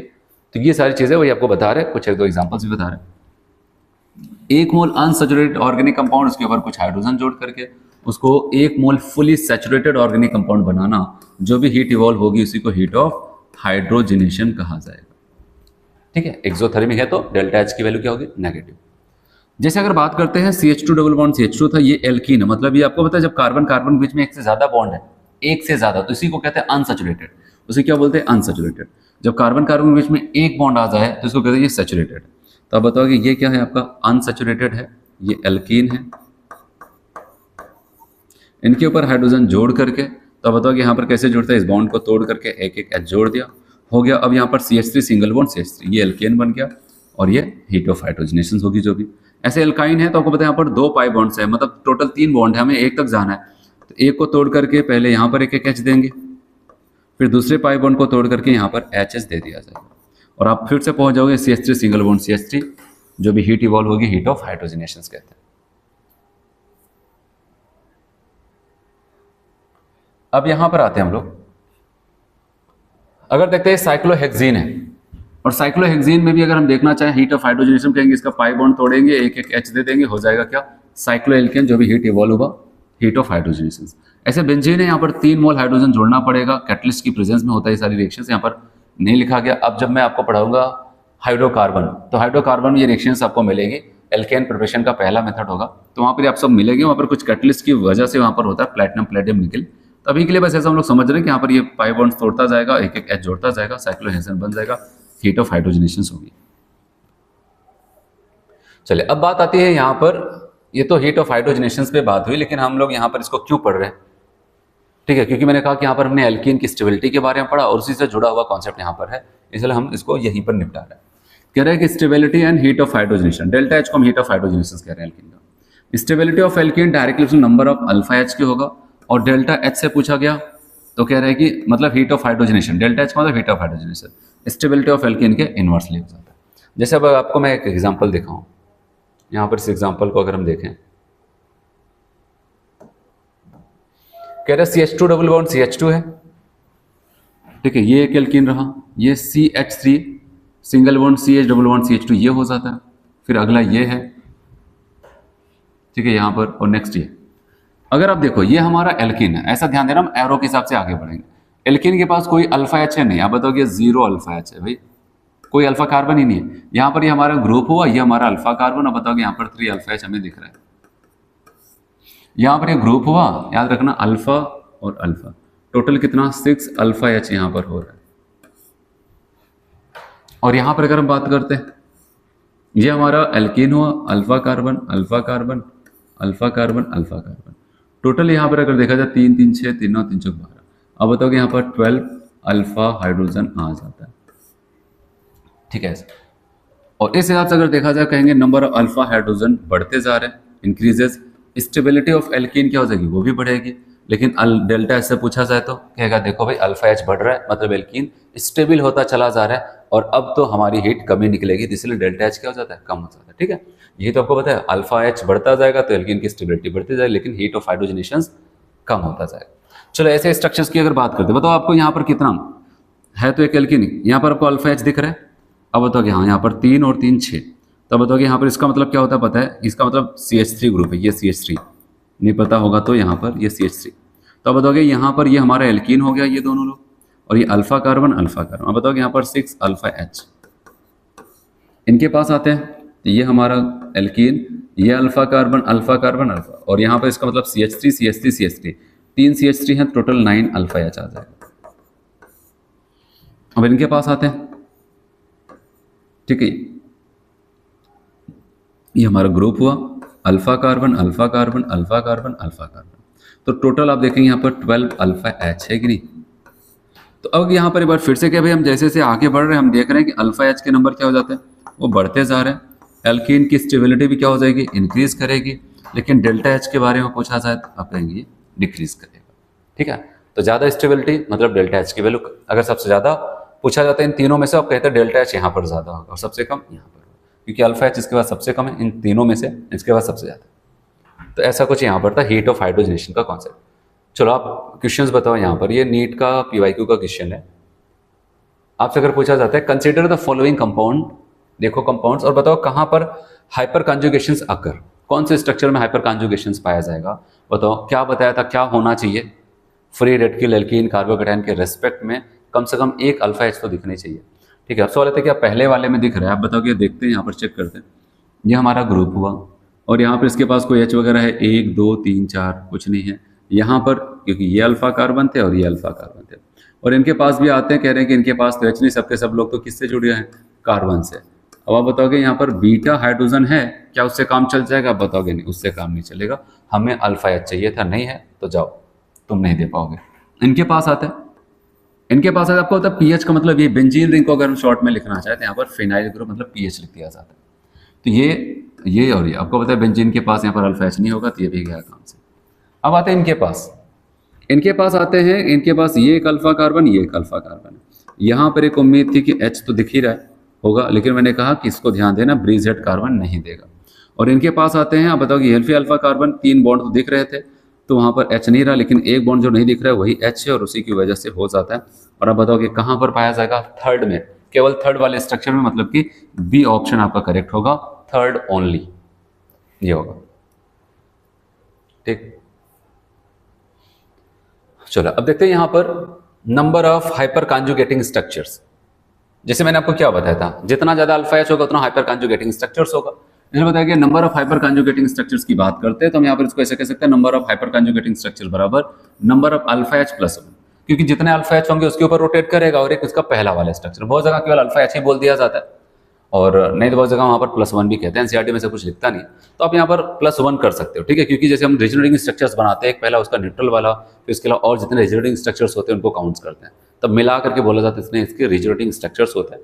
ऐसे यहाँ पर हाइपर कॉन्जुगेटिंग स्ट्रक्चर्स को बोला जा सकता है, क्योंकि ऐसा होगा नहीं कि आपसे पूछेगा कितना पाया जाता है, बस आपसे पूछेगा स्टेबिलिटी किसकी ज़्यादा किसकी कम होगी। तो हमारे पास नंबर ऑफ अल्फा एच जहाँ पर ज़्यादा हो वहाँ पर ज़्यादा होगा, जहाँ पर कम होगा वहाँ पर कम होगा। तो इसलिए हम यहाँ पर बात करते हैं, जैसे यहाँ पर हमसे पूछा ये एल्कीन है, इसके पास टोटल अल्फा एच कितने हैं? 3, तो number of resonating structure hyper conjugating structure 4, 3 + 1।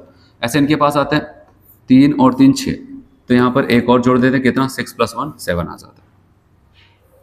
चलो क्वेश्चन है यहाँ पर देखते हैं, कह रहे which one of the following has the smallest heat of hydrogenation पर मोल। ठीक है, which of the following has the smallest heat of hydrogenation पर मोल। पर मोल कहाँ पर सबसे कम स्मॉलेस्ट हीट ऑफ हाइड्रोजनेशन पाया जाएगा, तो आपको खुद बताना है। जो सबसे ज्यादा स्टेबल होगा वहां पर सबसे कम होगा। पहले को कह रहे हैं ब्यूटीन, आपको पता है ब्यूट1इन, इसका मतलब अगर आप देखोगे तो जैसे कह रहे हैं CH3 CH2 CH double bond CH2, ये तो हो जाएगा ब्यूट1इन। कितने अल्फा कार्बन? 1, और हाइड्रोजन 2 है। और ट्रांस 2 ब्यूटीन आपको दिख रहा है यहाँ पर 6 होते हैं, अभी मैं आपको बताया। 6 में भी कितना हो जाता है? 6, यहाँ पर 6 अल्फा एच होगा, यहाँ पर 6 अल्फा एच होगा। अच्छा 1,3 ब्यूटाडाइइन, अगर इसको हम लिखेंगे ऐसे CH2 double bond CH single bond CH double bond CH2। हमसे पूछा गया है यहाँ पर question smallest heat of hydrogenation. Smallest heat of hydrogenation का मतलब आपको देखना है जहां पर एल्कीन ज्यादा स्टेबल होगा उसका हीट ऑफ हाइड्रोजनेशन क्या हो जाएगा? कम होगा। आ समझ में? तो क्या कॉन्सेप्ट लगाना है आपको? एल्कीन जो हमारा ज्यादा स्टेबल होगा उसी का तो हीट ऑफ हाइड्रोजनेशन कम होगा, डेल्टा एच की वैल्यू। तो अब सवाल आता है, ये देखो इसके पास केवल 3 अल्फा एच, यहाँ पर 6 है। अच्छा यहाँ पर अगर मैं आपको बताऊं, यहाँ पर एक्चुअली क्या हो जाता है? कॉन्जुगेशन हो जाता है, कॉन्जुगेशन। और कॉन्जुगेशन की वजह से मैं आपको एक बात बता दूं, कॉन्जुगेशन होता है तो ये डबल बॉन्ड एक दूसरे के साथ कॉन्जुगेशन हो जाता है। ठीक है, और ये इनकी तुलना में सबसे ज्यादा स्टेबल तो यही होंगे, लेकिन यहां पर ध्यान देना, यहां पर कितने पाई बॉन्ड्स पाए जा रहे हैं?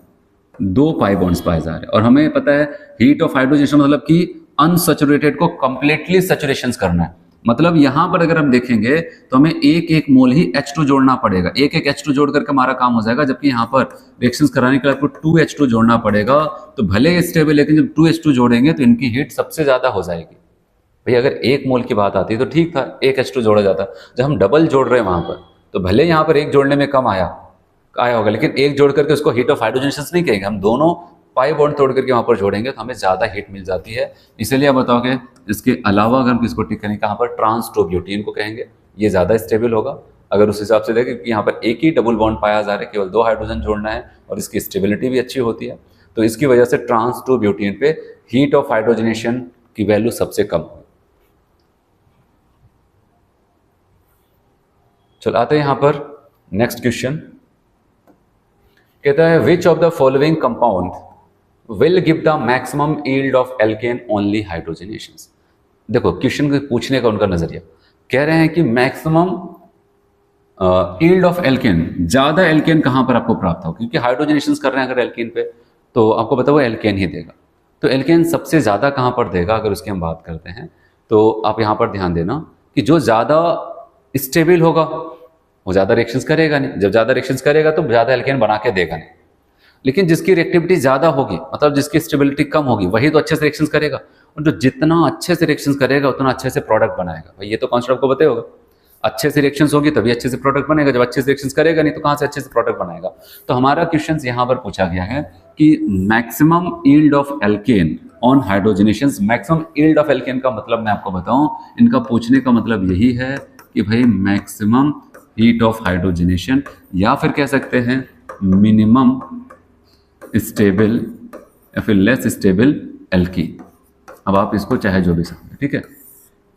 एल्केन की कह रहे हैं कि इसकी यील्ड ज्यादा चाहिए, और यील्ड ज्यादा मतलब कह रहा है डेल्टा एच ज्यादा, और यहाँ पर मिनिमम स्टेबल एल्कीन का मतलब बताओ कि इन सब में अगर हम चलते हैं सबसे कम कहाँ पर कितना अल्फा एच है, एक भी नहीं है। तो ये यहाँ पर तो 3 था, यहाँ पर 6 था, और यहाँ पर तो 12 था। बताओ कि भाई सबसे कम स्टेबल ये है, इन्हीं को हम क्या कर देते हैं वहाँ पर कर देते हैं यहाँ पर। अब बताओ कि सबसे कम स्टेबल, तो मैक्सिमम एल्केन की यील्ड यही देंगे, ठीक है।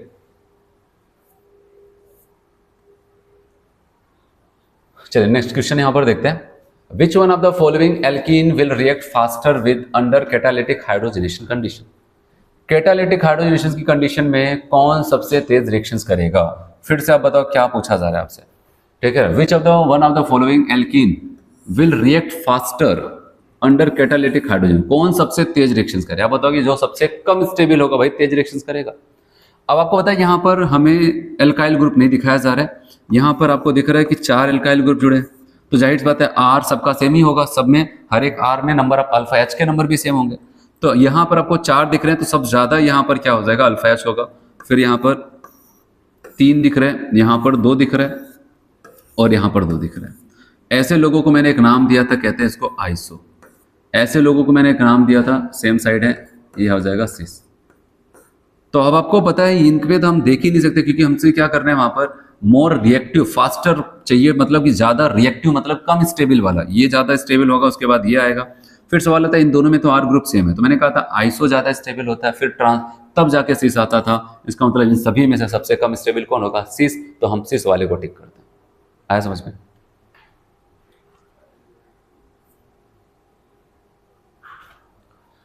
चलिए यहाँ पर हाइपर कॉन्जुगेशन का इफेक्ट हो गया कंप्लीट। अब क्या करने वाले हम लोग यहाँ पर, ठीक है, जो अगला इफेक्ट है नेक्स्ट, उसका नाम है इलेक्ट्रोमेरिक इफेक्ट, उसको देखते हैं, ठीक है। तो मैंने आपको यही एक बात बताई थी कि जब भी हम कोई इफेक्ट्स पढ़ेंगे तो आपके माइंड में होना चाहिए, चलो आप देखते हैं यहाँ पर क्या होने वाला है। क्या होगा, कोवैलेंट बॉन्ड के इलेक्ट्रॉनों के साथ ही तो कुछ होगा। बताओ इंडक्टिव इफेक्ट में क्या होता है, इलेक्ट्रॉन को किसी एक तरफ शिफ्ट करा दिया जाता था, है कि नहीं, या तो खींच लेते थे या तो ढकेल देते थे वहां पर।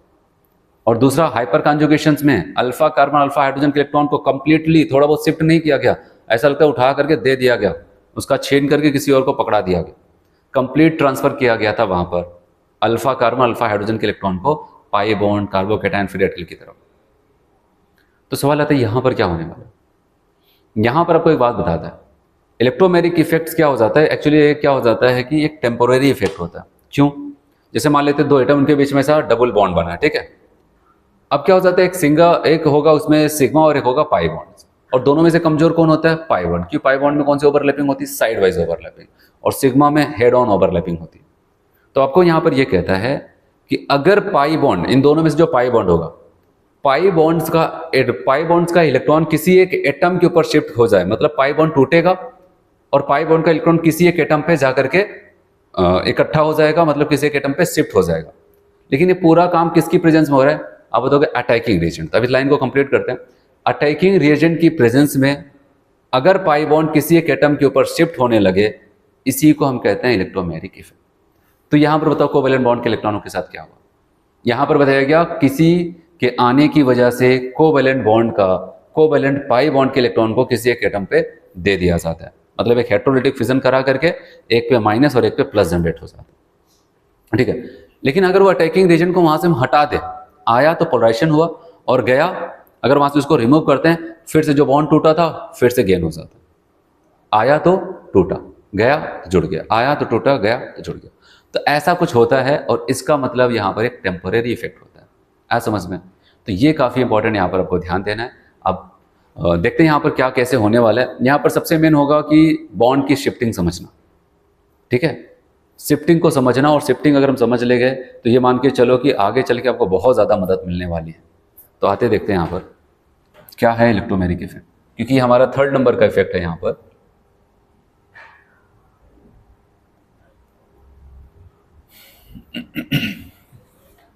इलेक्ट्रोमैग्नेटिक इफेक्ट जिसको हम ई इफेक्ट कहते हैं, कहा गया complete transfer of a shared pair pi electron, पूरा शेयरिंग के पाई वाले इलेक्ट्रॉन कंप्लीटली ट्रांसफर कर दिए जाएं to one of the atoms in the presence of attacking reagent is known as electromagnetic effect.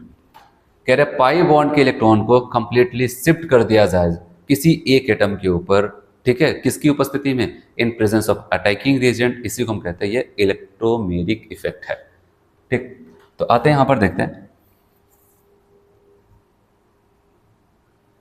और यहां पर वो कह रहे हैं important point related to E effect. Important points कुछ आपको यहां पर ध्यान देना, कभी इलेक्ट्रोफाइल के बाद इलेक्ट्रोमैग्नेटिक इफेक्ट्स के बारे में पूछा जाए तो पहला पॉइंट आपको क्या बताता है, electron of pi bond are loosely held due to sidewise overlapping and easily polarisable. कह रहे कि भाई हमेशा पाई बॉन्ड ही पहले क्यों टूटता है, सिग्मा वाला तो जल्दी टूटता नहीं, क्योंकि यहां पर जो कमजोर होगा वही जल्दी टूटेगा। अटैकिंग रीजन आया, सिग्मा बॉन्ड मजबूत था, वो तो टूट ही नहीं रहा, पाई वाला जैसे अटैकिंग रीजन को देखा तुरंत टूट गया। ठीक है, तो इसीलिए कहा जाता है कि पाई बॉन्ड एक्चुअली क्या होता है, उसमें साइड वाइज बहुत अच्छे एक्सटेंट ऑफ ओवरलैपिंग नहीं होती। ठीक है, और क्या हो जाता है कि अगर हम सिग्मा बॉन्ड की बात करते हैं हेड ऑन ओवरलैपिंग होता है, हाई एक्सटेंट ऑफ ओवरलैपिंग होती है, जिसकी वजह से वहां पर क्या हो जाता है कि आप बताओगे वो ज्यादा मजबूत होता है। ठीक है, तो ऐसा कुछ यहां पर रहता है, लेकिन पाई बॉन्ड तो कमजोर है, टूट जाता है बेचारा, अब क्या किया जाए।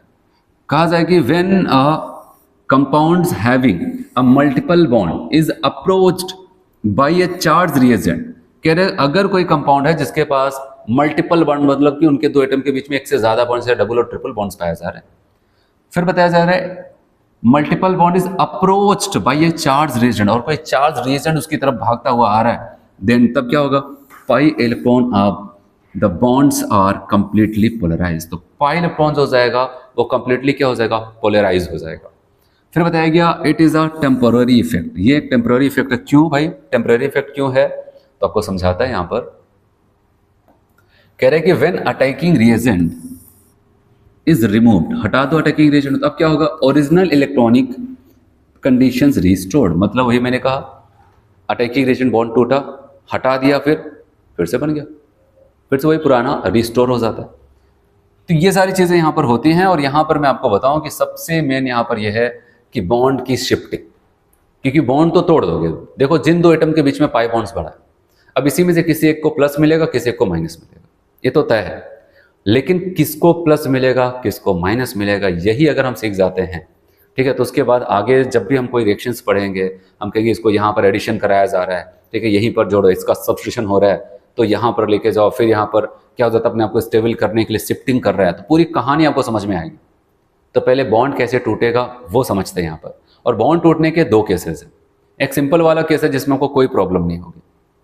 अगर क्या हो जाता है कि कोई हमारे पास सिमेट्रिकल एल्कीन वगैरह आ जाता है, ठीक है, अगर हमारे पास कोई भी सिमेट्रिकल अनसैचुरेटेड कंपाउंड है, मतलब उसमें सिमेट्री है, जहां पर पाई बॉन्ड्स पाया जाए, अगर वहां से काटे तो दोनों हिस्सों बराबर बराबर दिख रहा है, उसको कहते हैं सिमेट्रिकल अनसैचुरेटेड कंपाउंड्स। कह रहे सिमेट्रिकल अनसैचुरेटेड कंपाउंड्स में आप किसी पे भी, जिन दो एटम के बीच में पाई बॉन्ड है उसमें से किसी पर भी प्लस किसी पर भी माइनस ला सकते हो, कोई दिक्कत नहीं होगी। तो सवाल है तब कहाँ दिक्कत होगी, अगर वो सिमेट्रिकल नहीं है तब। सिमेट्रिकल नहीं है तब आपको कॉन्सेप्ट के साथ चलना पड़ेगा। कैसे बताता हूं, पहले अनसिमेट्रिकल वाला देख लेते हैं ना, आते हैं यहां पर।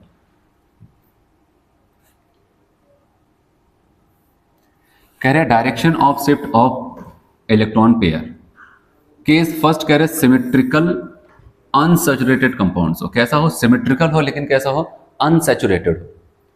तो वहां पर कैसे होगा, जैसे आप देखो क्या ये सिमेट्रिकल है, ये एल्कीन है, कैसे पहचानेंगे, ऐसा आप चेक कर लो, डबल बॉन्ड वाली जगह से काटते इधर क्या बचता CH2, इधर क्या बचता CH2, इसका मतलब कंफर्म है ये सिमेट्रिकल। अब इसके बॉन्ड को तोड़ना है, अटैकिंग रीजन जैसे इसके करीब पहुंचेगा तो आपने कहा कि मैं तो ऐसे तोड़ूंगा भाई, इसके ऊपर माइनस और इसके ऊपर प्लस, क्योंकि अगर मैंने माइनस किया इसका मतलब इनके शेयरिंग इलेक्ट्रॉन किसको दे दिया गया, इस कार्बन को। अगर ऐसा होगा तो अब बताओगे पोलराइजेशन यहाँ पर माइनस आएगा और यहाँ पर प्लस आ जाता है। फिर कोई दूसरा कह रहे नहीं मैं तो ऐसे नहीं तोड़ूंगा, मैं तो ऐसे तोड़ूंगा, इनको माइनस दूंगा और इनको प्लस दूंगा, तब कहेगा चलो ठीक है यहाँ पर ये माइनस और यहाँ पर प्लस। तो सवाल आता है पहला सही कि दूसरा सही, ये वाला सही कि ये वाला सही, बताओगे दोनों 100% सही, चाहे ऐसे तोड़ो चाहे ऐसे तोड़ो, ठीक है, ऐसे तोड़ो ऐसे तोड़ो। दोनों ही केस में जो प्रोडक्ट फाइनली जब आएगा, पूरा अटैकिंग रिएजेंट सारी चीजें होंगी, रिएक्शन कंप्लीट रिएक्शन होगी, दोनों ही केस में सेम प्रोडक्ट बनेगा, सेम आईपीएससी नाम होगा। ठीक है, तो इसमें कोई समस्या नहीं। जैसे एक और एग्जांपल मैं आपको बताता हूं, क्योंकि सिमेट्रिकल है, सिमेट्रिकल में समस्या नहीं है। ठीक है, अगला नेक्स्ट आपको कहता है यहां पर, ये रहा एल्कीन हमारा, पाई बॉन्ड यहां पर काट दिया, CH CH3 दोनों साइड से क्या कंप्लीट है। तो बताओ कि भाई ये तो सिमेट्रिकल का केस है, तो आपको क्या करना है, अब बताओ कि चाहे इस पे माइनस करके इस पे प्लस ला दो, चाहे ऐसे तोड़ करके इस पे माइनस करके इस पे प्लस ला दो। ठीक है, आप देख रहे हैं यहाँ पर माइनस, यहाँ पर प्लस, यहाँ पर माइनस, यहाँ पर। अब बताओ कि दोनों ही लोग सही है, क्योंकि सिमेट्रिकल था। जिन दो एटम के बीच में पाई बॉन्ड्स है, उन्हीं में से किसी को माइनस किसी को प्लस मिलेगा, अगर सिमेट्रिकल है जिस पे मन करे माइनस प्लस दे दो। ठीक, तो यहां तक तो कोई समस्या नहीं थी। अब आपको समझना यहां पर, अगर वो सिमेट्रिकल नहीं है तो क्या अब भी हमें उतनी छूट मिली है कि जिसमें मन करे प्लस दे दे, जिसपे मन करे माइनस दे दे? नहीं, अब ऐसा नहीं होने वाला।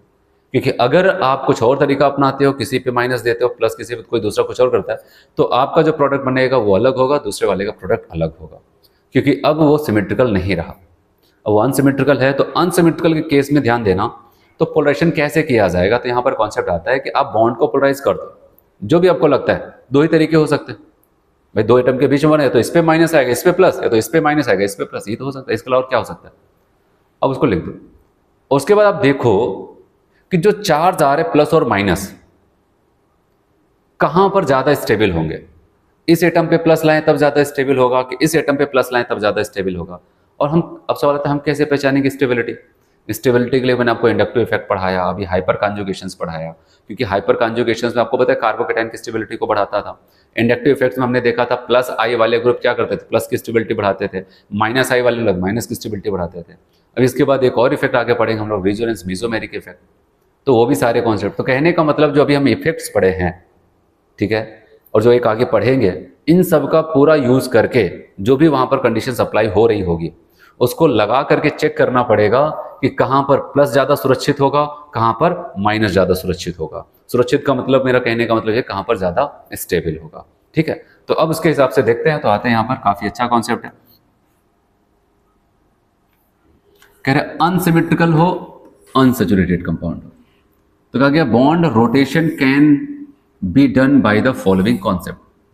क्या होगा? Stability of intermediate. हम क्या क्या चेक करेंगे वहां पर? स्टेबिलिटी ऑफ इंटरमीडिएट सबसे मेन ये, और उसको हम कैसे चेक करते हैं, इसी के अंतर्गत पॉइंट होंगे यहाँ पर। इंडक्टिव इफेक्ट का पूरा कॉन्सेप्ट लगाएंगे, मेसोमेरिक इफेक्ट का कॉन्सेप्ट लगाएंगे, और एच इफेक्ट का कॉन्सेप्ट लगाएंगे। सब कुछ लगाएंगे, क्योंकि केटायन और एन बॉन्ड टूटेगा तो प्लस और माइनस आएगा। उसी प्लस और माइनस को स्टेबल करने के लिए जितना कॉन्सेप्ट आप जानते हो, पढ़े, वो सारी चीजें आपको अप्लाई करनी पड़ेंगी, जो भी वहां पर अप्लाई हो रहा है। ऐसा नहीं कि रेजोनेंस नहीं हो तभी रेजोनेटिंग इफेक्ट लगा रहे, लगेगा ही। ठीक है, तो आपको वहां पर अपना कॉन्सेप्ट लगाना है। उस कॉन्सेप्ट के हिसाब से जहां पर चार्ज प्लस वाला माइनस वाला स्टेबल दिखेगा, हम कहेंगे ये पोलराइजेशन बेस्ट होगा। चलो, जैसे कि मैं आपको यहां पर समझाता हूं एग्जांपल से, तो आपको ज्यादा क्लियर होगा। जैसे आप देखो यहां पर पहला वाला जो एग्जांपल है, फर्स्ट एग्जांपल में अगर हम देखते हैं तो यहां पर CH3CH, क्या ये सिमेट्रिकल है? यहां पर केवल CH2, यहां पर CH3CH है, सिमेट्रिकल तो नहीं, कंफर्म है सिमेट्रिकल नहीं। तो अब हम क्या करेंगे? अगर सिमेट्रिकल नहीं है तो यहां पर एक चीज का ध्यान देना कि मैंने कहा कि भाई आप एक काम करो, ऐसे तोड़ो, माइनस और प्लस कर दो। कहा कि चलो ठीक है ये वाला। फिर एक काम करो, आपको चेक करना है तो आप यहां पर एक बार माइनस प्लस कर दो, हो गया। ये पहला वाला हुआ, ये दूसरा वाला हो जाता है। पहला वाला ऐसा होगा, दूसरा वाला ये होगा। अब सवाल ये आता है, अब देख रहे हैं यहाँ पर प्लस चार्ज इनके ऊपर आपने दिया पहले वाले में। अच्छा, ये जो बगल में बैठे ये कौन लोग हैं? प्लस आई कि माइनस? अब बताओगे अल्काइल है तो सबके सब प्लस वाले लोग होते हैं। और बताइए प्लस वाला प्लस की स्टेबिलिटी को बढ़ाएगा कि घटाएगा? यही तो सब कुछ बढ़ा के, प्लस वाला प्लस की स्टेबिलिटी को बढ़ाता है, माइनस वाला माइनस की स्टेबिलिटी। तो ये प्लस के बगल में बैठ गया है प्लस आई ग्रुप, तो कहेगा भाई कोई टेंशन मत लो, मैं तो तुम्हारी स्टेबिलिटी बढ़ा दूंगा। ठीक है, और अब सवाल आता है, अगर हमने इसका ये वाला बॉन्ड तोड़ा, यहां पर माइनस और यहां पर प्लस लाया, अब बताओ अब इस प्लस आई के बगल में कौन बैठ रहा है? बगल में माइनस। क्या ये एक दूसरे को देखना पसंद करेंगे? नहीं, क्योंकि ये एक दूसरे के उल्टे होते हैं ना, ये तो बताया था। ये इनकी स्टेबिलिटी को घटा देगा। तो इसीलिए अगर हमसे बोला जाए कि ये पोलराइजेशन आप करते हो, यहां पर माइनस यहां पर प्लस लाते हो, क्योंकि बगल में यहां पर प्लस आई है, तो आपको पता होना चाहिए प्लस आई किसको चाहेगा, उसके बगल में कौन आए जो उसको, जिसकी स्टेबिलिटी को बढ़ा पाए। इसलिए CH3 अगर यहाँ पर प्लस वाला आएगा तो इसकी स्टेबिलिटी बढ़ाएगा। और मेन मुद्दा यही है कि बॉन्ड टूटने के बाद अब जो चार्ज यहाँ पर आपको देखने को मिलता है वो किस कंडीशन में सबसे ज़्यादा स्टेबल होगा। तो आप बताओगे पहले वाले में ये मोर स्टेबल होगा, तो यही हमारा बेस्ट पोलराइजेशन होगा और ये बहुत पुअर पोलराइजेशन होगा। तो इसी के साथ हमारा मेजर प्रोडक्ट्स बनेगा आगे जब देखेंगे। तो आज तो आपको बस ये सीखना है बॉन्ड टूटे कैसे, किसको प्लस दिया जाए किसको माइनस दिया जाए। चलो अगला एग्जाम्पल, यहाँ पर देखा जाए इनके बीच में क्या सिमेट्रिकल है, नहीं, CHNO2 CH सिमेट्रिकल नहीं। तो बॉन्ड तोड़ने के लिए अगर मैं ऐसे तोड़ देता हूँ माइनस यहाँ पर प्लस, तो अब क्या देखोगे प्लस के बगल में कौन है CH3, अरे अब बताओगे तो प्लस आई वाले बढ़ाएगा, बहुत अच्छा पोलराइजेशन हुआ है। फिर माइनस के बगल में कौन है यहाँ पर माइनस आई, चलो ठीक है, ये इनको स्टेबल करेगा इनको स्टेबल करेगा, और क्या चाहिए बताओ, इससे अच्छा पोलराइजेशन और क्या हो सकता है। अगर आप कल को ऐसा कर दे, कल को ऐसा करते नहीं, चलो ऐसा कर देते हैं, इनको माइनस देते हैं इनको प्लस दे देते हैं, बताओ तब तो सब कुछ एकदम गलत कर दिया ना। प्लस के बगल में माइनस को बिठा दिया, माइनस के बगल में प्लस वाले को बिठा दिया, तो ये सबसे गड़बड़ पोलराइजेशन होगा। तो इसीलिए मैंने कहा कि पूरा कॉन्सेप्ट लगा करके आप सही पोलराइजेशंस हमेशा करो। अगर आपने बेस्ट पोलराइजेशंस किया है तो ये मान चलो आप ऑप्शन तक पहुंचने पर मतलब सही प्रोडक्ट तक पहुंचने के चांसेस बहुत बढ़ जाते हैं, और अगर गड़बड़ कर दिया तो गए काम से। तो ये चलो एक और एग्जांपल देखते हैं यहाँ पर।